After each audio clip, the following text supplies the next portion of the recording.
আসসালামু আলাইকুম প্রিয় দর্শক, আপনার সিমটি যদি হারিয়ে যায় আপনি কি করবেন? অনেক সময় দেখা যায় আমাদের ফোন হারিয়ে যায় অথবা আমাদের সিম হারিয়ে যায়। আপনি জানেন না আপনার সিমটি হারিয়ে গেলে অন্য কেউ যদি পেয়ে আপনার সিমটি ব্যবহার করে, আপনার সিমটি ব্যবহার করে কিন্তু সেই ব্যক্তিরা যে কোনো ধরনের ক্রাইম করলে অথবা অপরাধ করলে সেই অপরাধের বাকিটা কিন্তু আপনাকে নিতে হবে। কারণ এনআইডি কার্ডটা কিন্তু ভাই আপনার। আপনি চাইলে খুব সহজে আপনাকে অফিসে ফোন দিতে হবে না, আপনি চাইলে নিজে নিজে আপনার হারানো সিমটি আপনি আপনার ফোনের মাধ্যমে বন্ধ করতে পারবেন এবং চালু করতে পারবেন। তো চলুন আপনাদেরকে দেখিয়ে দিচ্ছি। তার আগে ছোট্ট একটি কথা বলবো, যারা আমার ফেসবুক পেজে নতুন অবশ্যই আমাদের পেজটি ফলো করে রাখুন এমন গুরুত্বপূর্ণ নতুন নতুন ভিডিও পাওয়ার জন্য।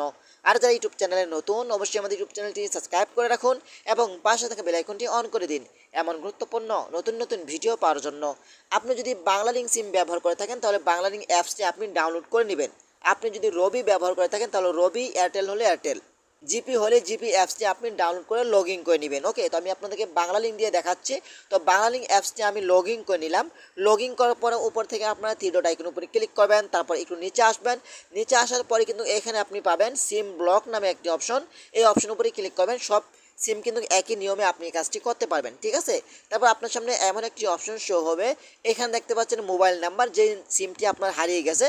তো সেই সিমটি এখানে আপনি বসিয়ে দিবেন। সাপোজ আমি আপনাদেরকে দেখানোর জন্য এখানে একটি নাম্বার বসিয়ে দিচ্ছি।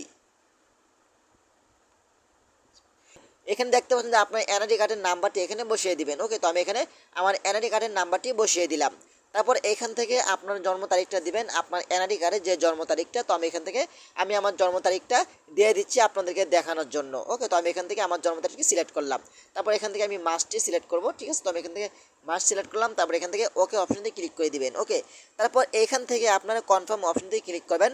কনফার্ম অপশনটি ক্লিক করার পরে দেখতে পাচ্ছেন এইখানে তারা বলছে current status this is a number is currently block, ঠিক আছে। এখানে ক্লিক করলে কিন্তু আপনার সিমটি ব্লক হয়ে যাবে, আপনার সিমটি অন্য কেউ ব্যবহার করতে পারবে না, ঠিক আছে। তো আমি ক্লিক করছি না যেহেতু আমার সিমটি চালু আছে। ওকে, তারপর এখানে আপনি আরেকটি কাজ করতে পারবেন, আপনার এনআইডি কার্ড দিয়ে কয়টা সিম আছে আপনি কিন্তু যাচাই করতে পারবেন, ঠিক আছে। এটা যাচাই করার জন্য আপনি উপর থেকে থ্রি ডট আইকন উপরে আপনি আবারও ক্লিক করবেন। তারপর নিচে আসার পরে কিন্তু এখানে আপনি পেয়ে যাবেন, দেখতে পাচ্ছেন এখানে মাই সিম লিস্ট, এই অপশন উপরে আপনি ক্লিক করবেন।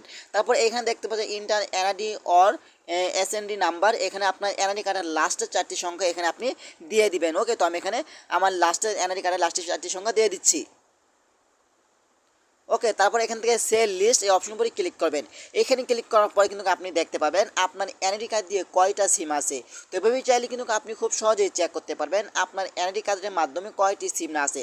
তা না হলে কিন্তু আপনি যে কোনো সময় বিপদে পড়তে পারেন, আপনার এনআইডি কার্ড দিয়ে অন্য কেউ সিম ব্যবহার করবে আর সেই অপরাধ করলে অপরাধের বাকিটা কিন্তু আপনাকে নিতে হবে, কারণ ভাই এনআইডি কার্ডটা কিন্তু আপনার। তো এভাবেই চাইলে কিন্তু আপনারা খুব সহজে আপনার সিমটি ব্লক করতে পারবেন এবং আপনার এনআইডি কার্ড দিয়ে কয়টা সিম আছে আপনি চাইলে খুব সহজেই চেক করতে পারবেন।